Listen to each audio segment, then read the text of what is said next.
Hey Google, Damn. turn on metal lamp. There we go. That's a good lighting right there. That's some good lighting right there, son. I feel like the holy one. You the holy one. Oh, one of the holy ones. Oh, okay. One of his brothers, or younger brothers. Not the main one. Quit while you're ahead, brother. Quit while you're ahead.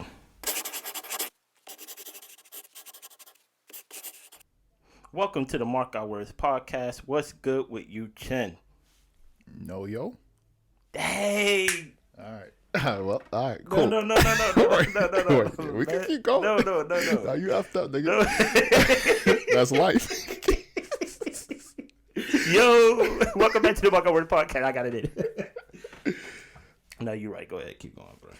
Nah, I mean, life is good, man. Life is good, man. I think I'm going to wait till the second episode to tell you about my week. But outside of what I'm going to tell you, I have my mother's dog with me. Okay. And that's been a little annoying. How so? You love Boaz. Yeah, but the responsibility of taking care of a dog, man. Like, you can never sleep in. You can never sleep in. You're doing walks no matter what is going on outside, whether it's raining. Because it rained this week. Okay. Whether it's raining, whether it's cold. So you had him the whole week? I had him the whole week. Okay. I tried to get rid of him yesterday. Whoa, as in give him away? Or give it back to my mother. Is mama out of town or something? So that's the thing. So she has some pest control stuff going on. And so to be able to handle those things, they set a bunch of traps. However, these traps could also harm Boaz. So those traps gonna be gone when he goes I hope so. Oh, okay. Because I can only do one more week. He's a good dog. It's just, I'm about to say, he's chilling right here. He just cooling, you know? But it's just one of those things, like, because I don't have a front yard. Okay. I have to go walk him all the way to the park so he could use the bathroom. And that's just a lot. I don't know how people do it without parks. Like, where they take their dog. Outside. On the street. In front of somebody else's house. That's wild. In front of somebody else's house. Or you have a whole bunch of alleys. So I guess, yeah. I'm not even going to hold you. While I was driving here, I saw a homeless guy using the bathroom in the alley. I felt bad for him. Okay. So that was... I mean, where else he going to go, so... But I saw it, though. It's kind of like... Because like you said, like, once you get to Baltimore City, like, it's pockets. So, like, before I get to, like, your block and stuff like that, where, like, it looks, like, good, you got to go through, like, a couple, like, 4 blocks before your block to where it look. Oh, yeah, they definitely go gentrify that area. For sure. For sure. They got people in there using bathroom in the alleys. Oh, boy, them white people go get them, boy. But, you know. Yeah, that's unfortunate. It is. I don't want to touch that, so okay. I'm going to let it rock. But what's on your mind for this episode? Yeah, man. So we had a great conversation. We had a great conversation. It was. Earlier this week where you brought up, if our generation is mentally weak. Compared to past generations? Compared to past generations. And so I kind of want to dive into that, explore that topic a little bit more. And then I think, what made you say that? I think it was some guy that you was listening to. Yeah, but that's more of a minuscule, specific thing. But I can speak in broader terms. Okay. To answer that question, yes, I believe my generation and lower is weaker than previously. My phone is ringing, so okay. that's interesting. So you want to take a pause? No. That gonna be the blooper reel. That was my niece. So if my niece sees this, when she sees this, I'll call you back. Okay. Shout out to the niece. Shout out to the one at Howard. Yes. Shout out to Howard. Sorry to your niece. Hopefully she is surviving in those tents. Hopefully she's not in the tent. Okay. Hopefully she talked to some people and got inside. But yes, I think my generation is and below is definitely weaker compared to previous generations. Okay. But your question made me think more broadly, and maybe I answer your question with a question. And my question was, is our generation mentally weak? Is more mentally weak? And I say yes, but I don't know if our generation have to be, or do our generation rather have to be as strong as previous generations. When I think of, can I use this example for let's say you have a kid, right? And your kid plays in dirt, like he's like 3. He's playing in dirt, right? It's a bad thing that he's playing in dirt because he can catch something. But you take him to the doctor, he's sick, and the doctor's like, "Oh, don't worry about it. You know, it's good. It strengthens his immune system for because it is introducing him to or them to some things that his immune system needs to get used to fighting and things like that." That's how I view mental health.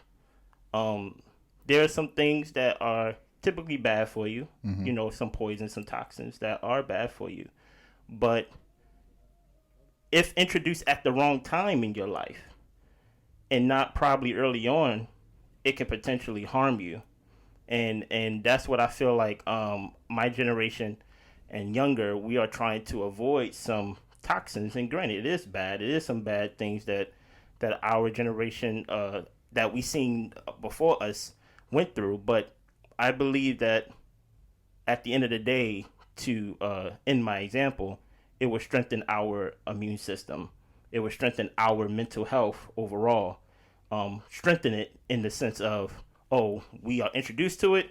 It may be toxic, but we made it through it, and we benefit from it. Okay. I guess my first question would be, what are these toxic things that you're talking about? Stress. Okay. Anxiety. And these are things that I'm saying that is, I'm not talking clinical, like depression. I'm not talking about clinical. I'm not talking about like disorders. I'm talking about like feelings that you may feel that is, what's the word? That doesn't benefit you. You know, like stress at work. You know, some people, there's actually this tweet going out right now, which is funny, where somebody says, these children these days are not staying at one company. They switching job to job, just going after the bigger pay. And that's not how we used to do it back in the day, just paraphrasing. And somebody quote tweeted and was like, yeah, like my salary literally doubled by me like going to job to job to job. Like it's a different way I'm playing the game. And you can see the benefit in switching jobs and doing things like that. But I think some of the things that are the toxins, to answer your question more directly, stress, endurance. I feel like we don't really, we're not an enduring generation compared to our previous generation. But to my point, I don't know if we need that type of endurance for today compared to, let's say, our parents and so forth, because it's a different time and different levels, different devils, I guess. Yeah, I agree with you. I think maybe we don't need the same type of, I guess, mental toughness that previous generations went through. Okay. You know, you had, and just for black people, you had slavery, you had the civil rights, Jim Crow, Yeah. The crack era, all these different periods in just black people's lives where, yeah, that took some mental toughness to get through. Whether you was affected or not, that generation as a whole was hit hard, right? Yeah. And I think those things either make you stronger or weaker as a person. So, you know, if you've gone through slavery, you know, you either was what's that guy off of Django, the slave guy that was all under the master. Yeah. Samuel Jackson character. Either that guy, a coon, basically. a coon, or you're somebody who tries to escape. Yeah. So it's like, or you just try to survive, right? I think that type of mental stress, though, yes, it's strong. Yeah, you're strong mentally, but are you healthy? I don't think anybody wants to live under that type of pretense. Yeah, you could survive it, but it goes to your point. There's a difference between surviving and thriving. Yeah. And I think our generation is focused on thriving. And we see that past generations, all they did was survive. Whether it was our grandparents, our great-grandparents, and so forth, they survived. Whether it was through abuse, like, remember, a lot of older generations, they never talked about what they went through as kids or as, through their lives. And when you brought it up to them, they were like, look, don't say nothing about it. Just keep it to yourself and keep pushing on. Because that's how they dealt with it. Yeah. But it was a surviving technique. It was never I'm living the best way I could live. It was like, I have to go through this because, one, nobody's going to believe me. Two, I seen what happened when other people spoke up. And so what people are doing in this generation is like, okay, how do we not just survive these certain things, whether it's abuse, whether it's stress, whether it's anxiety? How do we not just survive, but we thrive? Yeah. We go through some healing process where you don't have to deal with it by yourself, that we have spaces like the Me Too or other, forms of outlets to really support each other and uplift each other. Yes, but I view those movements more as corrections. Correction to the norm. So something as Me Too, as you pointed out, that is a correction. And even at times, maybe even an overcorrection, depending on how you judge it, based on how wrong we was treating certain people. Exactly. I wouldn't consider that, even though it was happening day to day. That's not everybody's cross to bear. Like I haven't experienced that. So my question to you is there ever a point in our generation, because like you said, our generation want to thrive, but I feel like, do you feel that we are trying to skip some steps to thrive? Because this, like, one thing that is going to be like generational, no matter which generation you come through, there's going to be hardships that will happen in your life. But I feel like there's more of an avoidance of hardships. And some people may view it as cowardice. As in, like, we don't have to fight these battles. But no matter which battle you're trying to run from, you may run from that battle, but you go run to a different battle that is that you have to have some type of toughness to. So my thing is, do you believe that we are trying to thrive without some type of survival? Because survival, there is some traits and gifts that you can learn while trying to survive. Now, granted, the thing about trying to survive, you hope not to live your whole life that way, which, some of our people in our past generation have unfortunately survived throughout their whole life. But there is something that happens to, I guess, the human body or the human mind, to where it's rather fight or flight. And you really learn more about yourself, in my opinion. I know during my survival stages in life, I'm like, whoa, I didn't know I had that in me. I didn't know I had that gall in me. I didn't know I can make it through. So now when I see another battle, or when I face another battle, I can rely on, I made it through the previous battle. I'm tougher now. Like, I'm not as reactionary to this new battle, because that old battle gave me some tough skin. It gave me some knowledge. It gave me some mental toughness, as I would describe it. What was the question? Okay. do I feel like the question is, do you feel like our generation is trying to skip the survival part steps and trying to thrive? Yes, but you said it yourself when we was talking about mentorship, right? Yeah. That life is already hard enough. So if you can make it easier as much as you can, life is going to do what it does, which is throw rocks at you. So if you can make it easier, whether it's like, instead of me having to wait 5 years to get the pay that I think I could get, let me just go from one job to the next job to the next job till I get that. And if I made that mistake, it's going to life is going to tell you, like, you wasn't ready. Yeah. So you either have to get right or I'm gonna push you back. Like you, like that's what happens, right? I think there's different levels of every generation has their own new level of stress, right? Mm-hmm. Whether if you're dealing with overt racism, that's a whole new level of racism where you can't really tell if it's racist or not. And you're the only black person in the classroom or the only black person in your workforce, but it's just weird things that they're doing and you can't really pinpoint. It's a different psychological game. Mm-hmm. Is it the same type of stress? I don't know. Probably not. People probably agree that it's not. But it's still stress to a point. I think, the things that we're dealing with now is just stuff that people in previous generations never dealt with. And you can kind of see it with Lil Boosie and Lil Nas X. Yeah. 2 different generations. Lil Boosie is going crazy. I don't know what's going on with Lil. Like, at certain points when I watch some videos, I'll be like, this got to be staged. But you can't. But but you see it with adults. Adults don't know how to deal with social media because they just wasn't built for it. They don't know how to deal with the constant. Like anytime somebody's commenting on this stuff, they don't know how to deal with it. But I would challenge you and say that we really don't know how to handle social media as well too. We know how. We probably better than way better. Better, but Lil Nas X, he probably gets death threats and all. Even when he was going through the whole thing, sure. He dealt with it like a champ. So it's like our generation, there might be certain things that are affecting us. Yeah, but we know how to handle it way better than adults. But we're also I'm not adults. I'm not gonna say that our generation is more depressed, but I think the past generations are depressed too. Most of the people killing each other, killing themselves, are 50-year-old males.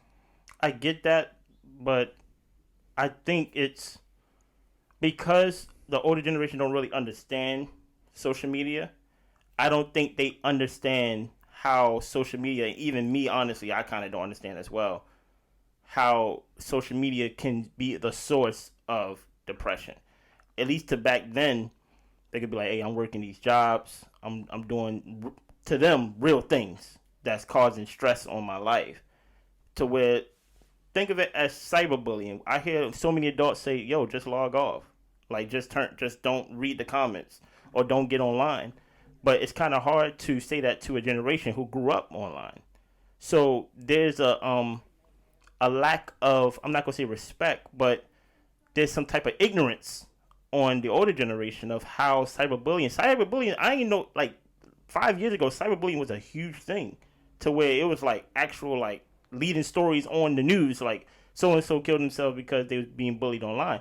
Me, I don't get it because I get it in the sense of logic, but I don't understand because I got bullied in real life. So it's like, oh, how do you, they give you the tips, oh, to be the bully, you got to punch the bully in their mouth or something like that. I did that to my bully and he whipped my behind, that ain't work. But what do you do besides turn off the computer, turn off the phone when you're cyberbullying? So that's why I think it's a level of ignorance to where the older generation can be like, oh, you're not mentally strong because you're feeling some type of way off of words that's being written to you on the internet.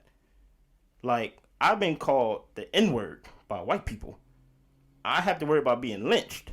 I have to worry about racism and things like that. So that's why I feel like they feel, and even me as well as certain aspects, that we just not mentally tough, but we may not have to be that tough. But it's just my opinion on that. Yeah, but those people never dealt with cyberbullying. The adults, not adults, the grown folks, the people that are like 50 plus, those people that dealt with it, they don't even know how to thrive. They over here crying, talk about, I'm sorry, but you guys are telling me to kill myself and I'm supposed to, it's like, that's the internet, welcome. But that's not everybody. That's most adults. I wouldn't say that, but okay, then give me an example of somebody. No, I can't. I don't think it's fair to say that's most adults because the stories that I'm hearing of people killing themselves with cyberbullying, they're in middle school. Exactly. So now then you have to go back. You asking a kid who's don't even know themselves to deal with the same thing that got you crying on national TV. Ain't nobody crying because somebody bullied them on True. national TV.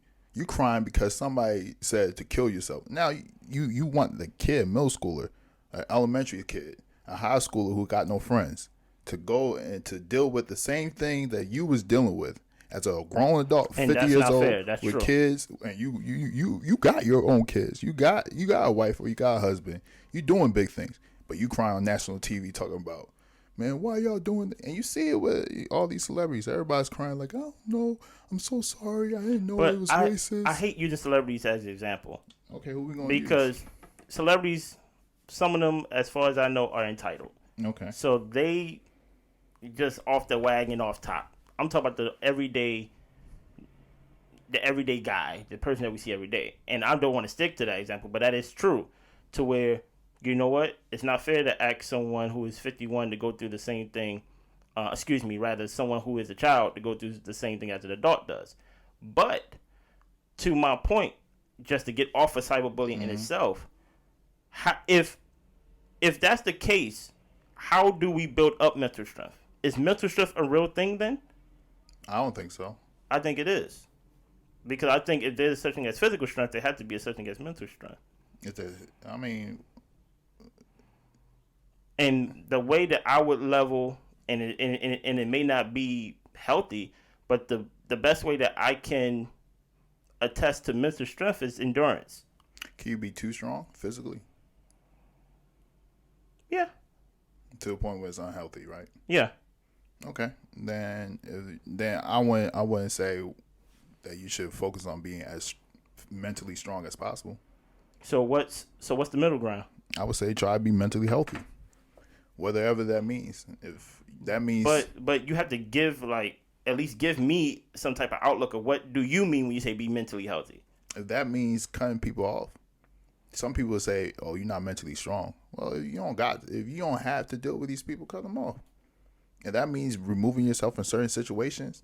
Do that. You don't have to go through things if you don't need to. Yeah.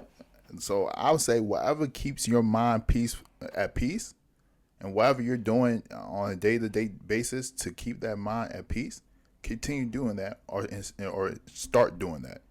That's why I would say is mentally healthy. For me, that's meditating, reading my Bible, praying to God. These are the things, exercising, which is, in a weird way, yes, it does keep me physically healthy, but also keeps me mentally healthy. Yeah. And just removing myself from certain platforms. Instagram was one of those. Instagram didn't do anything for me outside of just me focusing on other people's lives. Yeah. Why am I focusing on these people's lives? I'm not even posting my life. So it was like, okay. And then, you start to wonder, like, okay, am I doing this because I want to do this? Or am I doing this because I saw this person or that person, all these people do it? And like, now, do I want Yeezys? No, but you start seeing yourself scrolling through the Yeezy store and seeing what you. So it's like, you figure out, okay, what is it that gives me peace of mind, and continue doing that. Yeah. And I think that's something that we're trying to focus on. Whereas mental strength is just, okay, how do I go through this even though it's not doing anything for me? I wouldn't say it's not doing something for you. What is it doing? Let's say, you know what, Chen, you got this job, because most Americans go through this. You got this job, but let's say you got some debt, and you need another job to pay the other bills. Okay. Right? So you got to get a second job. Just something, just something to pay off the debt, right? Okay. You need some mental toughness to work two jobs. Yeah. Even if, let's say, you work your regular job 5 days and you work your part-time job 3 days. But the reason why you need mental toughness is because that second job takes away some of your mental rest. So there has to be some type of endurance that you have to have.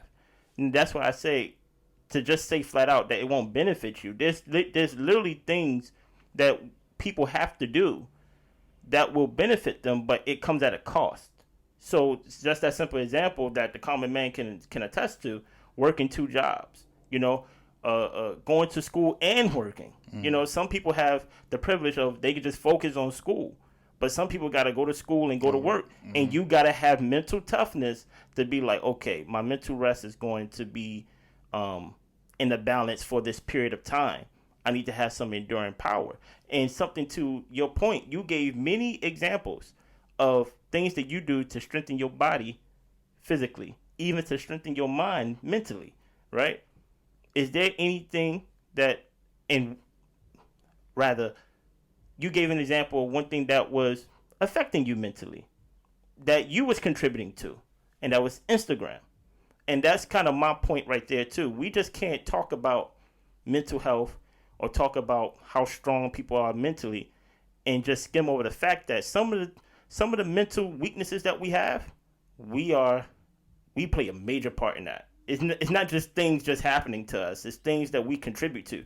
Something like social media.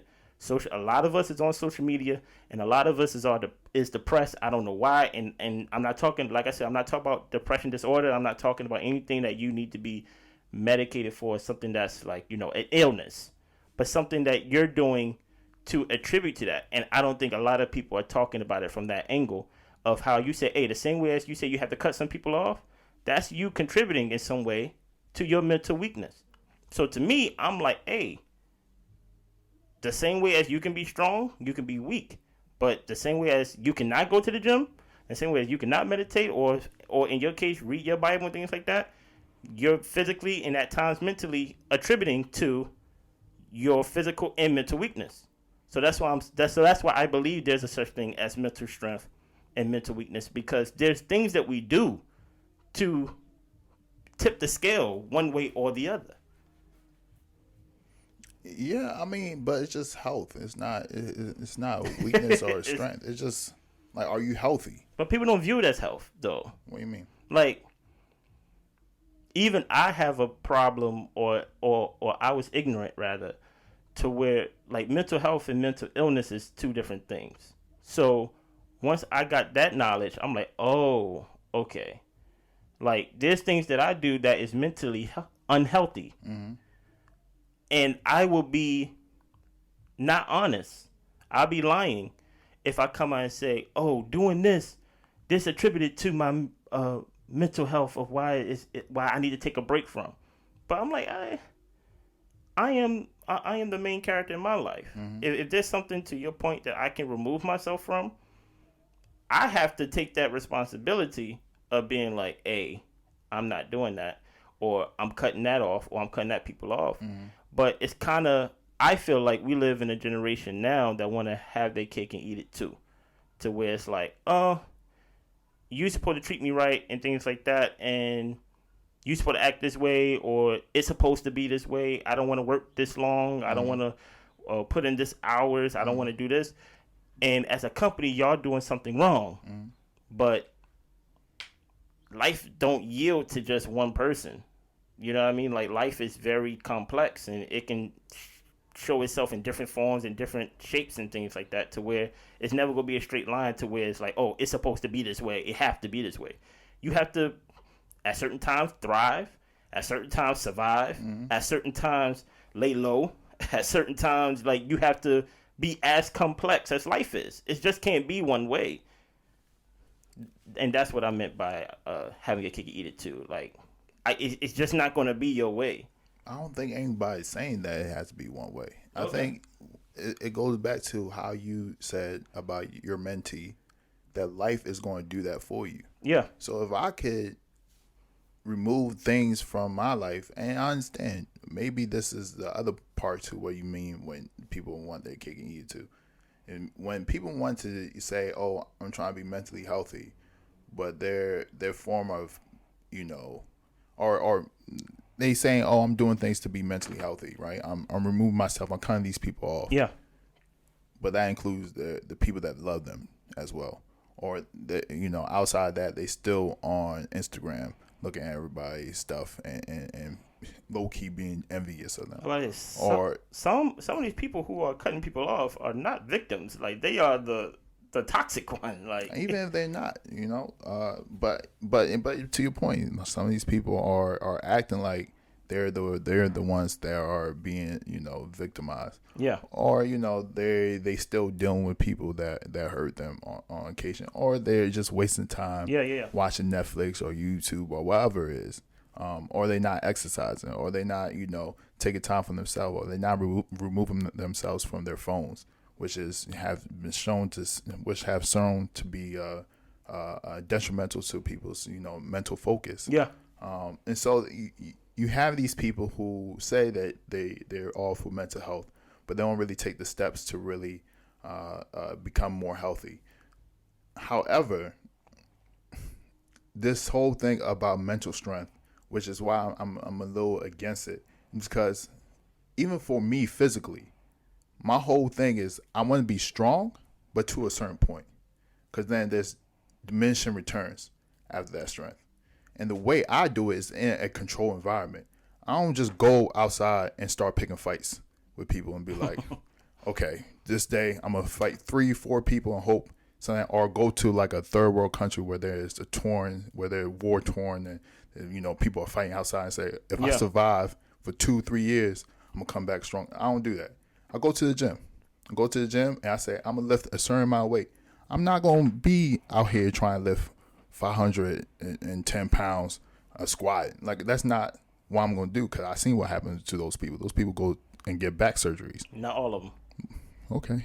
Well, not going to be my story. Okay. I'm not going to find out for me. Mm-hmm. I'm going to lift a certain amount of weight. When I get to that weight, I'm going to maintain or I'm going to come down. Yeah. But I'm not going to continue to do that. I think certain people, have this mindset of strength. And with strength, it's only one way to go, is up. Which and strength doesn't always equal healthy. Yes, you gotta be a certain amount. You gotta be strong for, to a certain degree, right? To maintain certain things or to do certain things. But when you get too strong, it becomes a part where it's like, are you doing this for ego? Are you doing this for pride? Or are you doing this to be the best version of yourself? I don't know. And so when you say mental, like being mentally strong, what are you saying, that you going through certain situations without needing help, without needing an outlet, without needing? I think when I think of the idea that came to mind when I was giving that example was just life being its own crash course. So, in my opinion, if everyone had an opportunity to get help, or to grow up in a good environment, or to have a great job, they take that. People in the hood, I grew up in the hood. I ain't want to grow up in the hood. My parents didn't want to grow up in the hood, but it was what was offered to us. You get what I'm saying? So in that environment, you learn, okay, I can't wear this.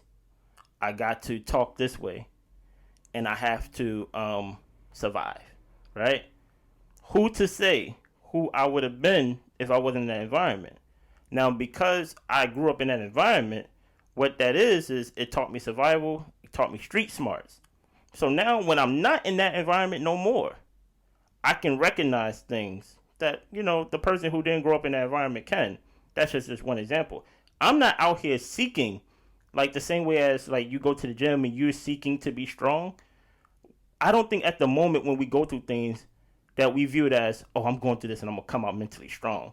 I think we just simply like, I just got to make it to the next day. Or like, I just got to make it through. You know what I mean?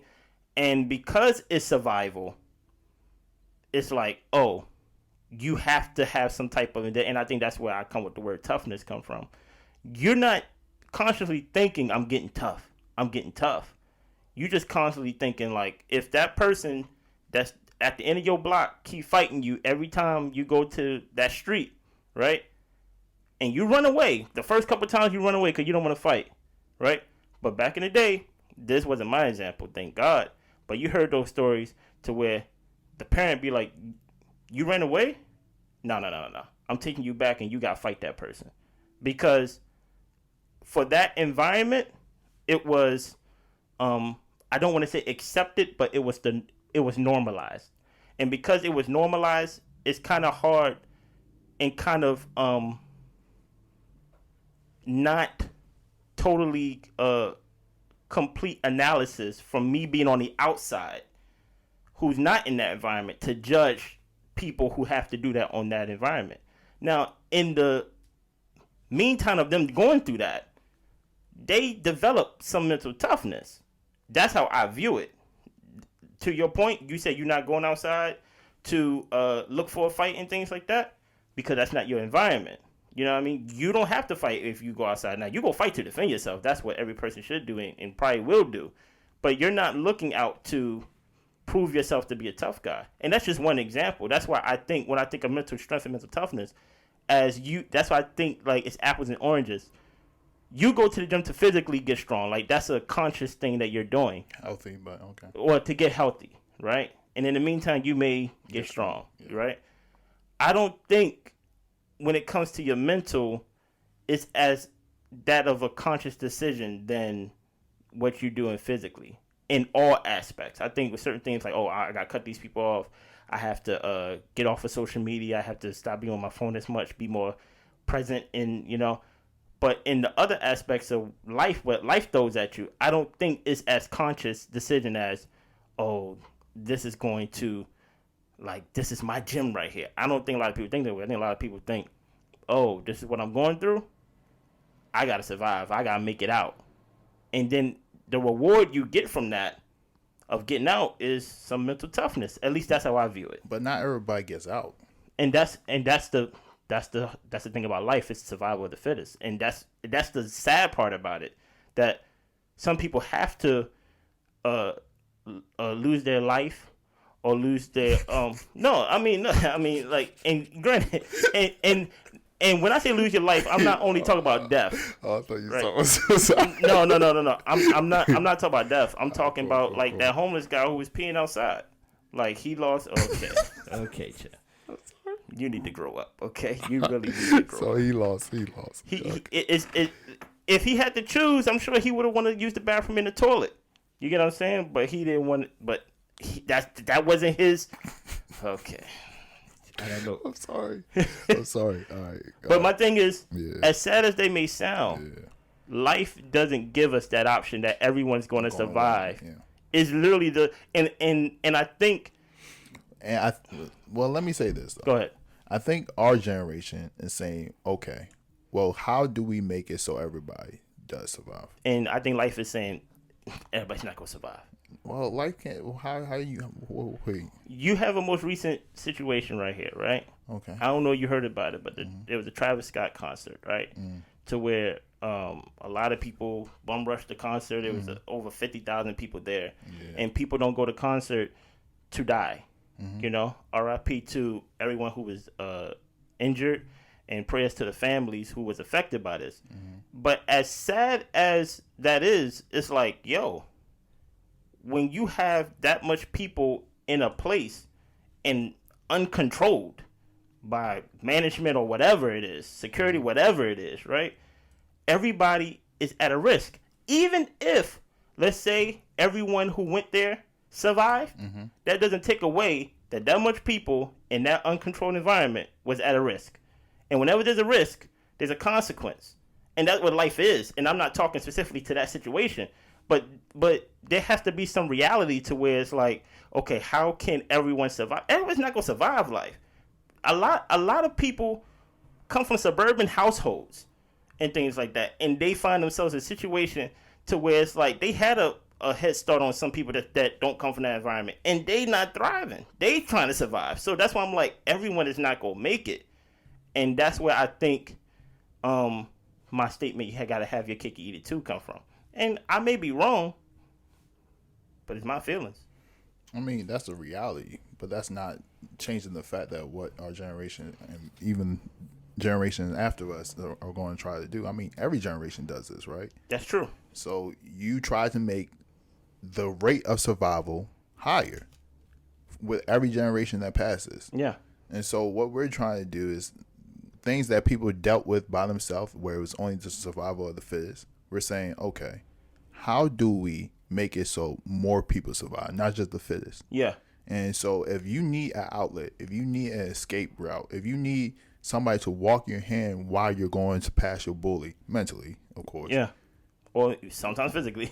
Or physically. Yeah. How do we set up these parameters where you could have 50,000 people in a concert, but it's controlled. Yeah. And so I think we have these areas where it's been uncontrolled for so long, and people are waking up to like, this is not right. You see in sports, where it's like only people who could mentally deal with the stress are allowed to play the sport. Is this right? And people are saying maybe it's not. Okay, how do we set up these parameters, or how do we reevaluate how we approach these athletes and so forth, so that they could perform at their highest without the added pressure of this and that? Some people are saying, well, that's just the game. That's just how it is. And I think that's where I agree with you to a point, because I feel like the people or the generation ahead of us, they wear that as like a badge of honor, you know. So let's say we talk about athletes, they see it as like, oh, I made it through, and I dealt with stress, but I made it through. To open the door for everyone, it kind of take away from what I had to accomplish or what I had to go through. Now, to your point, every generation should try to make it easier for the next generation, but there comes a point to where it's going to be a ceiling. You're going to hit a ceiling to where, in my opinion, to where you're going to have some gall about you. You're going to have some type of toxic traits that's going to push you to that level. Because the thing about that is, it's like everyone can't make it, unfortunately. But to your point, you don't want everybody to have to be barely making it. You know, you have like it's different tiers. If you're a coder and you code only when you're at work, and then the other guy codes when he's off work, but he wakes up at 2:00 in the morning, 3:00 in the morning to get some coding in before you, he's gonna be a better coder than you. That's not healthy, you know. But that just is what it is, because he's losing sleep. So I mean, yeah. So it's like, but at the end, it's like his goal is to be better than you. So he's going to do some things, or she's going to do some things to be better than you. So I feel like to bring it back, no matter how easy you're going to make the rules, someone is going to do something, or a group of people is going to do something to push the ball, to push it to where it's like, oh, the rules is this? Even if you try to make it like healthy for everybody, make it as fair as for everybody, they'll be like, you know what, I'm gonna go the extra mile, and they deserve to go and that may not be as healthy or as objectively healthy as you are trying to explain. It goes back to what is your definition of healthy. Like, some people want to be the best. Yeah, like you see Gary Coleman, the I think that's his name. Gary Coleman, the actor. Is that no Gary Coleman? R.I.P. to Gary Coleman, man. He died? Gary Coleman's not alive. R.I.P. Gary Coleman. Okay. Sorry, not Gary Coleman, but this is Olympian, bodybuilder. I forgot his name, but he's a black bodybuilder. He squatted like 800 pounds before. Like, he's insane. I don't watch the bodybuilding. I watch the swimming and the track. Anyways, he was insane. Won like 4 times in a row. Crazy. Don't know. One of the biggest guys you will ever see. If you see him now, the man can barely walk. He still goes to the gym, but he's in a wheelchair doing like stuff. Yeah. And you ask him, like, and he had like surgery after surgery, back surgery, knee surgery, all types of surgery. And you ask him, does he have any regrets? Oh, I know who you talk about. Yeah, we probably put a picture on. Anyways. So you ask him, does he have any regrets? He says no. He said, I did what I wanted to do, and I did with no regrets. You can't ask for nothing more. So that person who wants to be the best coder in the world, and he's staying up till 2 a.m., waking up at 6 a.m. just to code. If that's what he wants to do, then who am I? Because he would probably not be mentally healthy if he felt like he didn't do everything he can do to be the best coder in the world. For me, that's not my goal. And if that's not your goal, that's not your goal. So why would you say, oh, how could he be the best when that's his goal? And he's doing what he can to be the best. My goal is to have the happiest life I could possibly live. That's my goal. And so what do I need to do that? Some people's goal is to, run as fast as they can. So they up early, run the track left and right, and getting beat by 3 Jamaicans. Yeah, but what the we're not just talking about. I'm talking about do that. Shout out Usain Bolt. I'm talking about Usain Bolt and his 2 crewmen. Shout out to America, man. Go ahead. And Shelly, and anyways, but you have these things where, depending on your goals and what you want out of life, there's certain things that you have to do, which I agree. Do we put mental health first over our goals?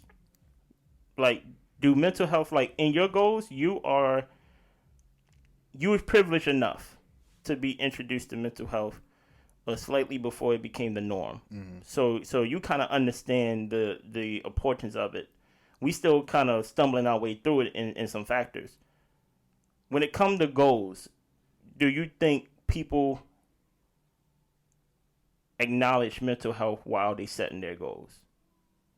Because you said if it's my goal to be the best coder, that is not an acknowledgement to mental health. Mm-hmm. So to answer my question, when I set goals, I don't think of I'm gonna be tired or I'm gonna be stressed or I'm gonna be grumpy.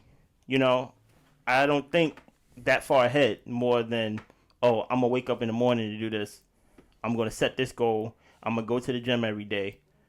I don't think of the ramifications beforehand, or even setting time out like, okay, I'm going to do this for 2 months straight. I'm going to go hard. And then 3rd month, I'm going to take a mental break. Like, I'm not that present in that field. So that's why I think, do you think our generation, when they think of their goals, do they think of the mental health aspect of it with their goals? Maybe a couple. I don't think it. I think mental health and all that is a very new idea. Okay. I would say for I was going to say for myself, but I forgot what I was going to say for myself. But for myself, I think one thing that I always take into account is worst case. And so, well, not worst case, but like, what is the end goal, right? Uh-huh. And that's what I was going to say. But what was the end goal? So for me, physically, I remember a guy telling me, because he used to work out crazy during college. And I was like, yo, relax. Like, you're not playing any sports. You're not about to go to the Olympics. Like, why are you working out like this? And he said that, he wants to be able to play with his grandkids when he's in 70s, 80 years old. And that kind of always stuck with me. Because you see so many people that reach that age, they could barely move. Whether they're limping or they're, walking with a wheelchair.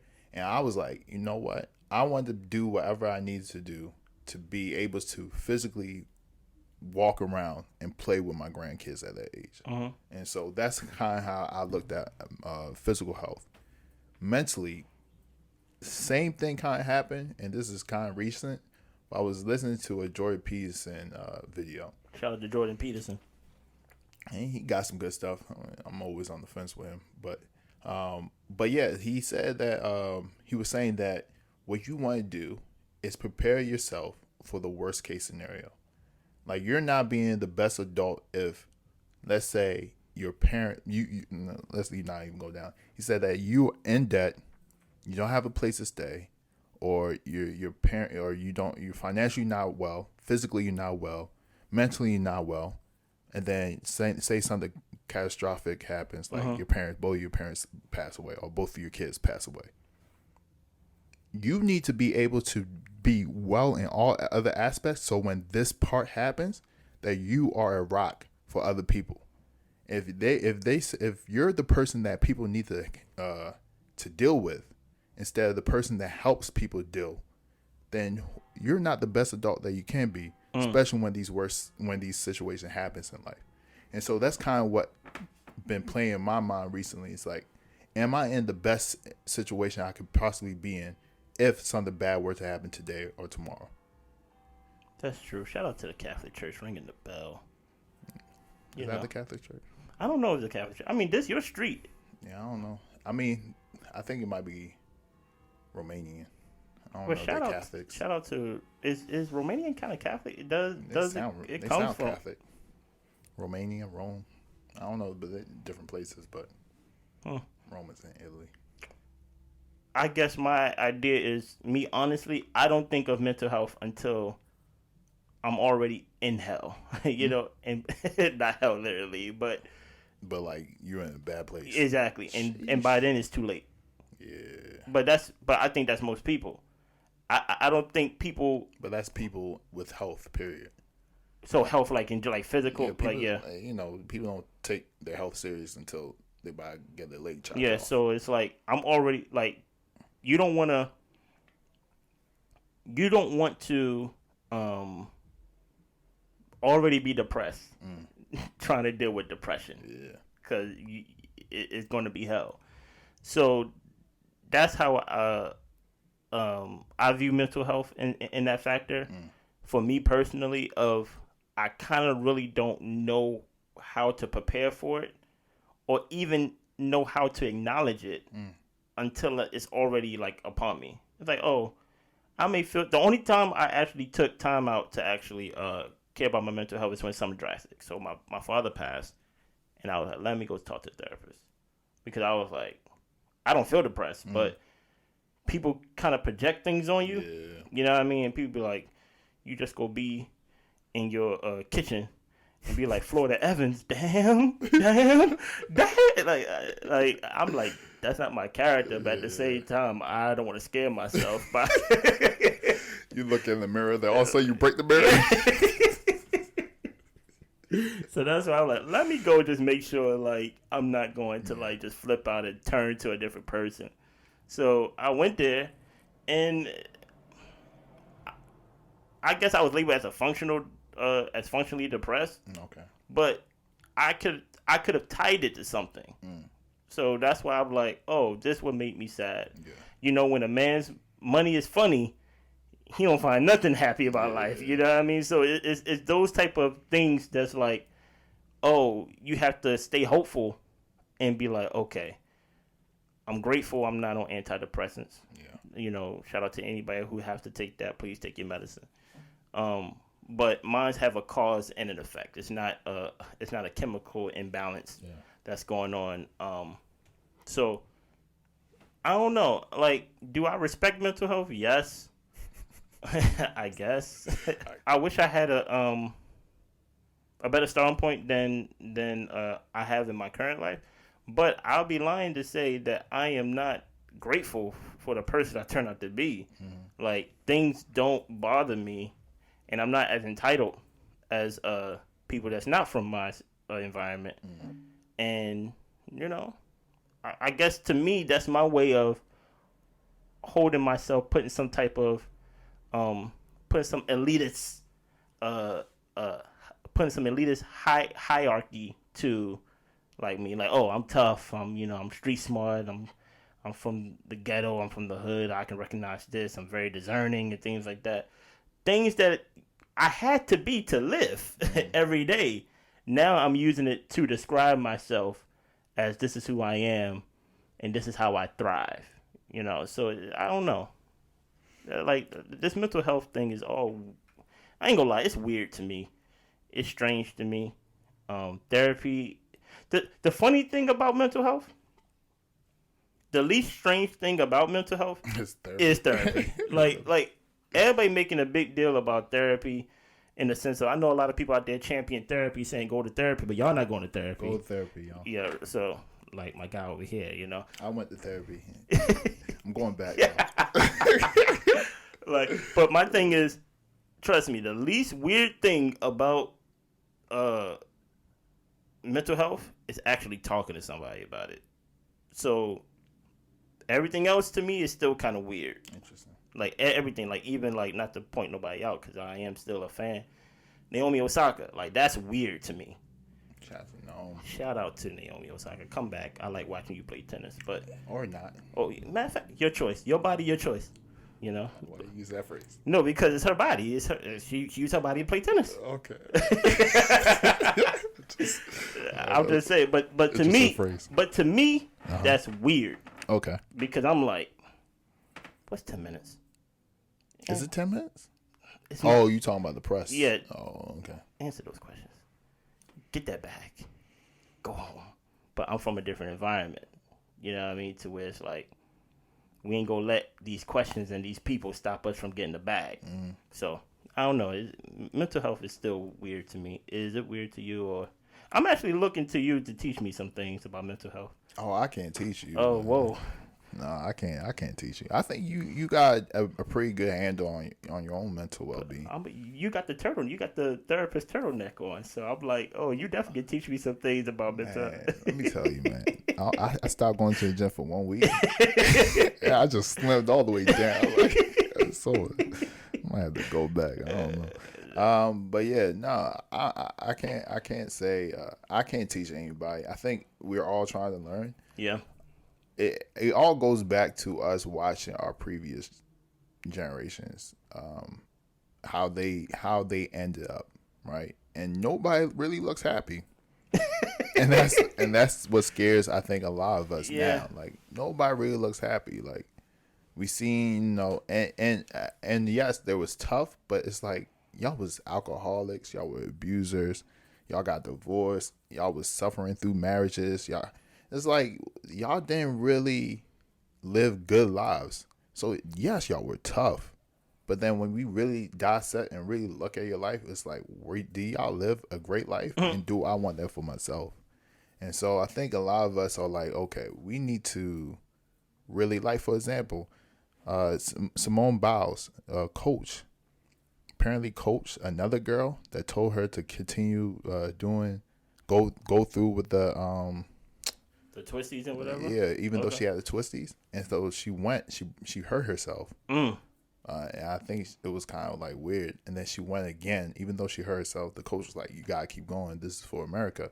And mentally, she was strong, but her body wasn't all the way there. But she did it. She got gold. She did it. She completed the whatever trick that she did. But she was never able to compete again because she hurt herself way past recovery. And so, even though she was gold, even though she made won. History, even though she mentally pushed herself, did she do that because she wanted to do that? Did she do that because of the pressures of outside was telling her to do that? Did she do that because of her coach? Did she do that because of pride? I don't know. I don't know her full story. But Simone Biles, she made the conscious decision to say, this is not worth my own life or my own. And I think that's what people need to do. It's like, is this worth what you really want? If you're saying, I want to be the best gymnast no matter what, okay, cool. If you're saying, I want to be the best gymnast, but not over my physical health, not over me hurting myself, then you make that decision and then you just go on from there. Sorry, my dog. Your mother's dog. My mother's dog. But just woke up. You got something to say, Boaz? No? Okay. But anything else you want to leave the people with, Chen, on mental health? No. I think we said everything. I think talk to a therapist, get some help, and we go from there. God bless you, man. Hey, Boaz, say blessings. Say blessings. Well, this is your chance to show how obedient you are. Boaz.